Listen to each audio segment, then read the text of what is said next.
aku hari ini pokoknya mau sambil ngevlog. Terus rambutku, aku nggak pernah nih mau jepit kayak gini sebelumnya karena ngerasa kayak berantakan. Tapi aku ngerasa dewasa seperti ini. Jadi aku biarkan saja rambutku seperti ini. Bawaan mau pergi sejenak. Gendongan, ini perintilan bayi, makan bayi, tasku. Ini buat jaga-jaga karena Nyanya lagi batuk pilek. Nursing cover. Botol minumku 1 liter. Mainan bayi, mainan bayi, mainan bayi. Ini outfitku. Tasnya matching sama outer dan jeans. Kita mau jalan-jalan. Mau udah cukup, Kak? Nggak tahu. Itu mama pakai brand lokal, itu sepatu mama. Nyaman nggak dipakainya? Kegedean ya? Bentaran lagi paling. Nah, ini bayinya. Hai. Mana giginya? Akhirnya kita berangkat juga ya. Dengan persiapan yang panjang itu. Ini tuh karena aku udah seminggu nggak keluar rumah. Pokoknya aku bilang sama papa, hari ini aku mau keluar rumah, nggak tahu gimana caranya. Pokoknya aku mau keluar rumah. Adik sakit memang. Ya udah, kita beli makan, terus makannya di mobil aja. Yang penting kita jalan gitu. Nanti misalnya adik nunggu di mobil gitu ya sama papa, ya udah aku aja yang beli makanan sama kakak. Ntar makannya di mobil. Tadi minumku kamu bawa ini gak sih? Hah? Bayinya ngambek, jadinya di pangku. Hai, welcome back to my YouTube channel. Ketemu lagi dengan aku, Ritas.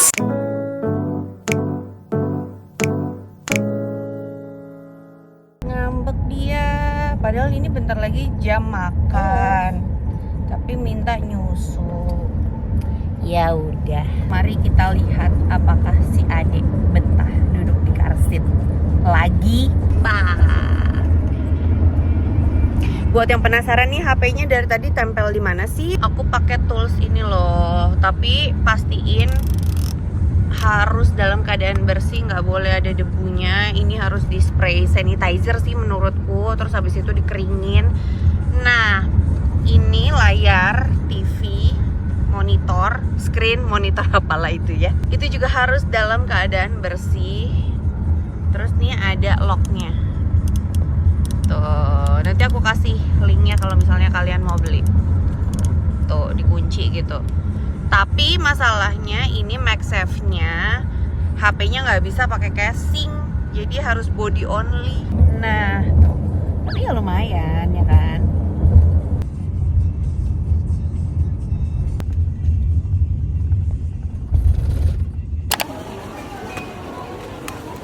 Oke. Tamagomaki. Udah itu aja. Ini aja lah kayaknya. Gantian papa. Kamu mau tamago? Ada yang kayak gitu. Coba pilih lagi. Memilih. Itu jadi kasihnya. Loh, nggak usah banyak-banyak udah. Oh my god, sausage. Lihat nih, kaum lapar mata emang. Waktunya kita makan. Ini makananku. Ini makanan Nyanya. Makan yang mana dulu ya? Makanan makan aku banyak. sashimi dulu. Iya, kakak juga makan di depan. Ade juga emam. Kalau Ade makan otak-otak. Otak-otak ayam paha. Enaknya. Enak. Ya Allah. Ntar dulu. Awas itu makanannya ketendang. Ganya mau apa? Gendut banget. Lihat atasnya jamuran, tapi ya udah beres makannya. Sekarang waktunya kita jajan kopi. Aku mau ngajakin papa jajan kopi di tempat kafe favorit aku sama Bicai. Let's go. Dek, ada air mancur, Dek. Girang banget sih Ganya. Iya, air mancur. Lari dia. Ayo kita jajan. Capek ya Pak, punya bayi. Yang satu.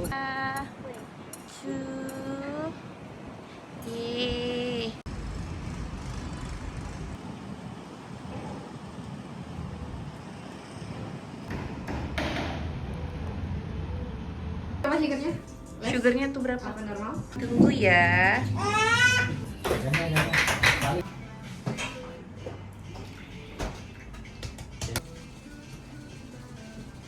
Mam, ngantuk kan? Minumannya kakak udah. Kakak apa kakak? Ini kan? Mama apa? Sprinkle. Wow, mama bagi dong. Icip dong.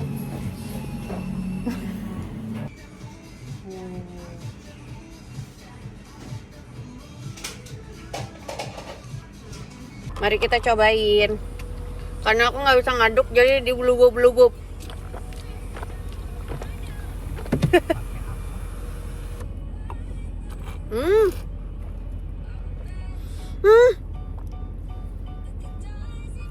Wow. Enak banget. Ada yang udah ngantuk. Jalan ya. Sebentar, mama mau minum lagi, Yang ini matcha banget, bitter. Kakak kayaknya nggak terlalu suka. Yang satu tidur, yang satu juga tidur, yang ini juga pengen tidur, tapi kok deg-degan ya. Nah, takut banget yang di depan senderan tidur. Soalnya lampu merah di Ion tuh yang ini 2 hari 2 menit deh kayaknya. Mendingan kita nyobain dessertnya. Ini si Dubai Kunafa itu masih lampu merah loh, belum hijau.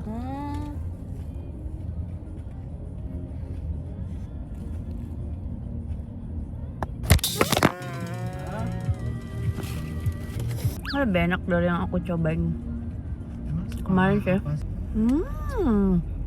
Aku kembali lagi di rumah dan langsung ke studio buat ngobrol sama kalian. Karena semingguan ini ya, aku tuh kan ditinggal Ebe ya. Ebe tuh siapa kak? Ebe tuh ART ku yang udah ikut aku tuh 9 tahun, jalan 10 tahun. Wow, lama sekali ya. Iya, dia dari gadis sampai sudah tua.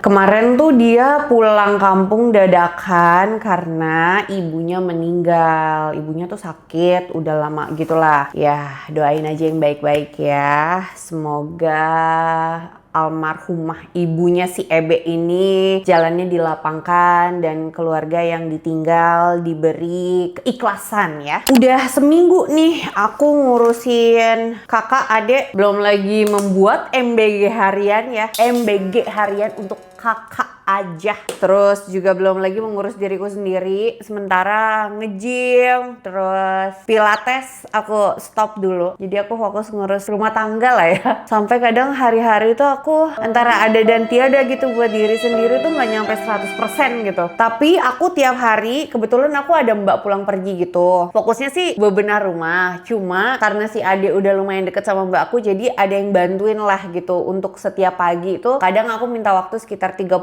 menit, adekku titipin, aku tuh ngegambar banyak banget. Kalau misalnya kalian mau lihat hasil gambarku dari yang awal sampai sekarang, ntar aku lampirin ya. Nah, semingguan aku tuh kucing-kucingan ngurus rumah tangga, terus bagi waktu sama papap ganti-gantian kita berdua tuh buat kerja. Jadi selama seminggu full ini aku bener-bener di dalam rumah doang. Keluar tuh paling cuma ke halaman rumah. Terus juga sore kan hujan ya, jadilah nggak kemana-mana. Well, aku tuh rasanya kayak udah nggak bisa nih, aku harus keluar rumah. Makanya hari ini aku memutuskan ngajakin papap dan anak-anak. Aku bilang ke papap semalam, nggak bisa, aku mesti keluar rumah. Terserah mau kemana, aku tahu adek lagi sakit kondisinya, lagi batuk pilek, belum sembuh total. Tapi aku pengen beli makanan doang, ya udah jajan. Terus habis itu ya udah kita makan di mobil aja. Hanya itu aja, pengen itu aja. Terus hari ini tuh terrealisasikan. Terus si kakak tuh complaining kayak, aku tahu nih bakalan repot, aku tahu bakalan ribet. Memang ya, tidak ada yang tidak ribet dan tidak ada yang tidak repot kalau misalnya kita punya bayi. Tapi momen ini tuh bakalan jadi momen yang kalau bisa aku looping in, aku kenang terus karena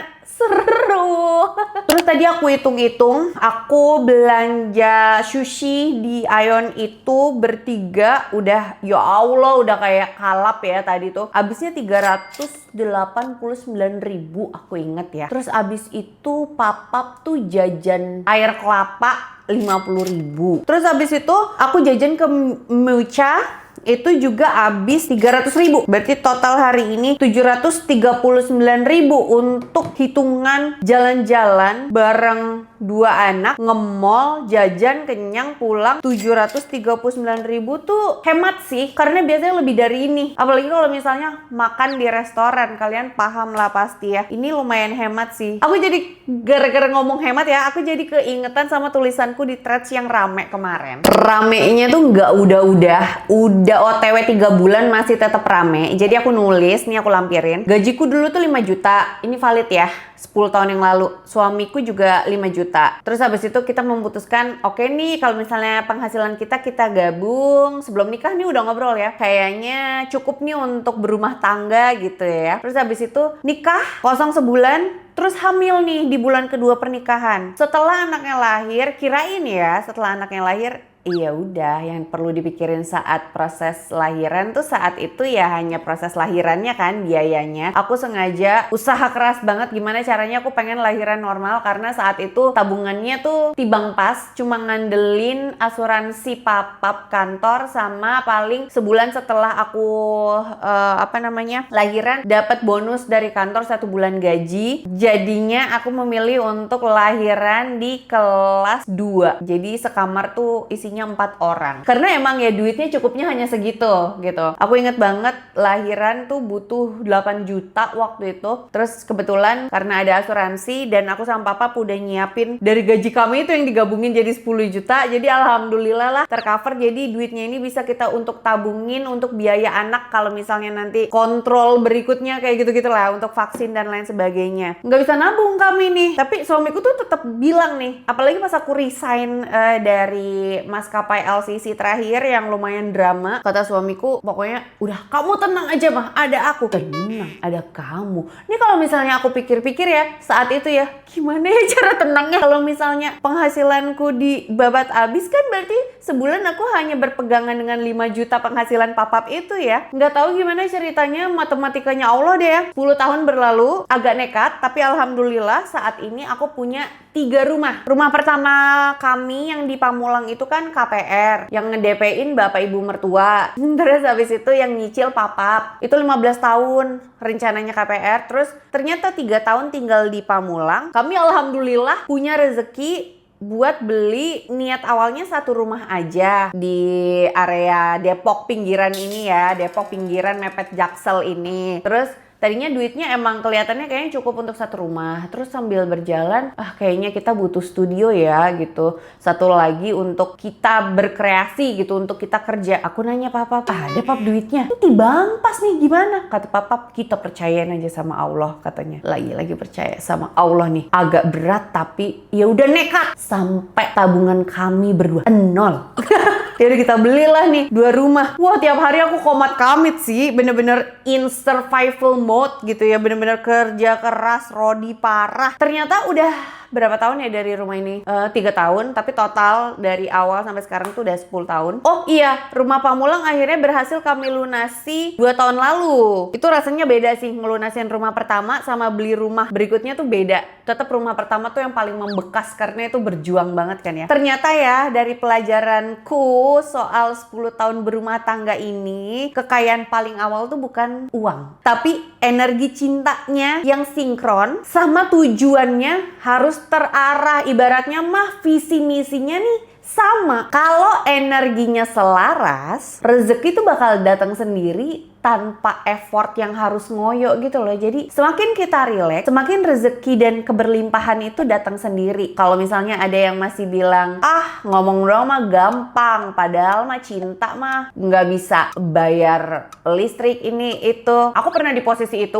tapi setelah aku menjadi mbok de di usia 35 tahun ini, aku bisa bilang pelajaran pernikahan itu nggak semata-mata hanya tentang nikah, mencari dan mengejar uang, enggak seputar itu aja sih, banyak banget. Intinya yang penting nih, cinta-cintaan sepanjang hidup. Tapi ngomongin cinta-cintaan itu nggak semata-mata lapisan luar doang yang dipahami ya. Ini mesti ke dalam dan mesti belajar sih. Aku tuh bener-bener belajar soal pernikahan di tahun ini. Ini tuh sampai psikolog pernikahan itu komen di postinganku, katanya financial plan sehebat apapun kalau komunikasinya nggak sinkron itu pasti berat. Tapi kalau suami istri udah satu frekuensi, ujian ekonomi tuh rasanya kerikil doang. Definisi rezeki itu ya pasangan mau berjuang bareng dari nol. Bener banget, rasanya buat kami tuh saat menghadapi ujian ekonomi tuh nggak ada apa-apanya udah, karena kami yakin bisa ngelaluin ini semua tuh bareng-bareng, walaupun saat proses melaluinya tuh tidak semudah ucapannya. Terus ada yang bilang nih, cinta tuh katanya frekuensi tertinggi, makanya rezeki datang terus. Terus aku juga sempat baca tulisan kalau ternyata ngomongin soal rezeki itu tuh intinya gini, relasi kita sama uang ya, itu adalah bagian dari relasi dengan diri kita sama Tuhan. Ya Allah, sampai merinding aku, karena emang semakin kita rileks tubuh, pikiran, semakin kreativitasnya tuh idenya muncul, nggak tahu gimana, pokoknya tuh pintu rezeki ketemu aja dengan sendirinya dan nyamperin gitu, bukan kita yang ngejar, pintunya kebuka sendiri, jalannya terang aja, terang benderang, dan kita bisa jalan ke arah semua pintu ini gitu, dan rezekinya tuh ngalir lancar. Ada juga kan yang bilang, tapi kan Bude 10 tahun lalu tuh penghasilan 10 juta kan udah gede gak sih hitungannya? Well, menurut gue juga gitu. Kukira aku tuh kaya raya dengan 10 juta penghasilan digabung itu. Ternyata kaya rayanya ditunda dulu.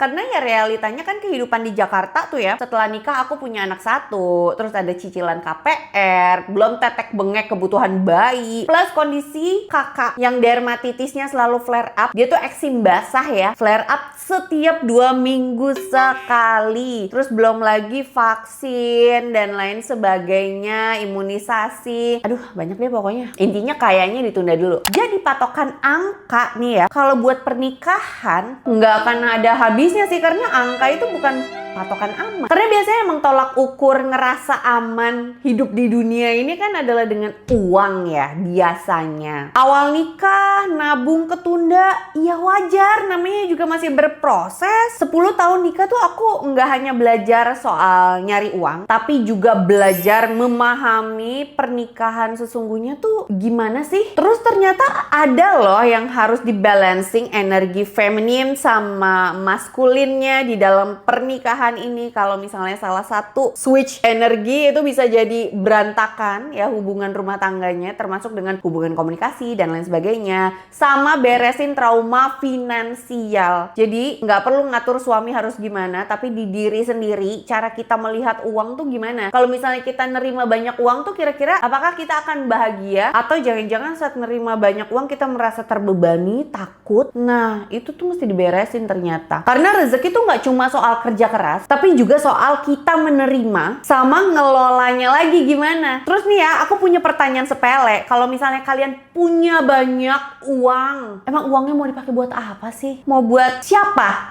Nomor 1, kalau misalnya disebut bukan buat diri sendiri ataupun anak, kayaknya harus cek kesehatan mental deh. Nggak usah bertele-tele sih. Emang kebanyakan orang tuh suka merasa aman kalau misalnya uangnya udah mencapai sekian gitu ya. Ini aku ngomongin dari masalah pribadi ya, dari personal experience yang aku kembangkan ceritanya di sini. Jadi no offense kalau misalnya beda pendapat, nggak apa-apa, nggak perlu didebat. Ternyata rasa aman itu nggak semata-mata hanya dari angka yang kita atur. seberapa banyak. Karena sebanyak apapun ternyata di dalamnya ini nih masih tetap ngerasa kurang. Kalau rasa takut dan kurangnya itu belum sembuh, bisa sampai ngaruh ke dulu tuh aku ngerasa aku harus kerja lebih keras dan gak pernah cukup. Aku gak tahu apa yang aku kejar, aku gak tahu cukupku seberapa. Yang aku tahu aku hanya kurang.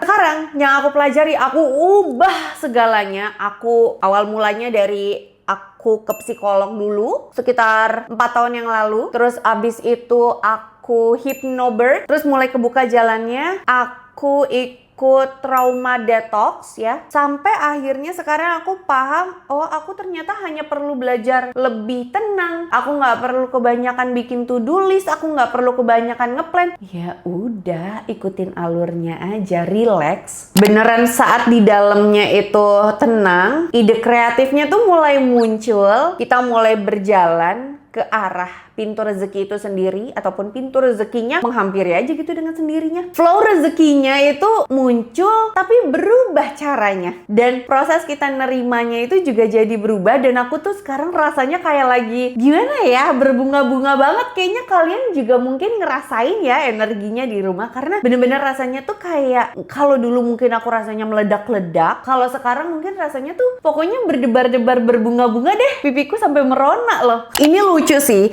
Jadi kalau misalnya saat kita udah nggak lagi ngejar rasa aman dari uang, justru uangnya jadi lebih gampang datang dengan sendirinya. Jujur ngomong gini sih emang rasanya tuh kayak gampang banget. Tapi 10 tahun aku berproses, nggak semudah omongan ini sih. Wah, prosesnya tuh bener-bener gejolak dalam dirinya, rasa nggak nyamannya, rasa sakitnya sampai ke badan, ke pikiran, sampai ke otot-otot sendiku itu kelihatan banget semuanya. Tapi worth it untuk aku ceritakan ke kalian karena di tiap hidup itu selalu ada plot twistnya masing-masing. Biar Allah aja yang ngatur. Aku cuma bisa bilang kali ini aku ngasih rating 5 untuk aku sendiri yang nggak pernah nyerah. Dan aku mau kalian sekarang ngaca, peluk diri sendiri, puk-puk, bilang makasih ya karena nggak pernah nyerah. Aku keren dan aku sayang diri aku banyak-banyak. Kalau kalian lagi ada di fase bingung mau ngapain, lagi stuck, rezeki buntu, segala hal tuh rasanya kayak gelap, buntu. Cara termudahnya, selain ibadah ya, adalah dengan cek uang kalian sekarang. Sisa berapa? Gunain untuk diri kalian sendiri. Bebas mau sedekah, mau dikasih ke orang, atau menutrisi diri sendiri dengan makanan terbaik yang bisa kalian kasih untuk diri kalian. Nyalon mungkin merawat diri atau beli skincare yang tadinya udah habis tapi kalian entar-entarin. Uang terakhir kalian pakai untuk diri kalian sendiri. Kalau misalnya rasanya bikin berbunga-bunga, insya Allah nanti bakalan diganti berkali-kali lipat. Gak perlu doa sampai aku pengen kayak Kak Riri punya rumah ini, gak perlu. Karena siapa tahu kalian bisa dapat yang lebih, jadi nggak perlu diblok tuh wishlistnya. Siapa tahu kalian punya satu rumah gedongan ya, 1 hektar. Nah tanahnya lebih gede tuh dari rumahku, rumah Pamulang. By the way rumah Pamulang dijual ya, 600 juta deh, open. Kalau misalnya kalian tertarik, boleh kontak aku via DM deh, atau langsung ke pop-up juga boleh. Cek aja Ervin Prastia. Yaudah, makasih banyak buat obrolannya hari ini. Semoga kalian suka, semoga bisa ngeboost semangat kalian lagi. Makasih banyak udah nonton dari awal sampai habis. It means a lot for me. Jangan lupa buat tinggalin jejak dengan klik likes dan subscribe channel YouTube aku. Udah, terus jangan lupa juga untuk aktifin bel notifikasi kalian supaya kalian jadi jamet squad aku yang pertama tahu kalau misalnya ada video baru yang diupload di channel YouTube ini. Once again, thank you guys for watching and I'll see you soon on my next video.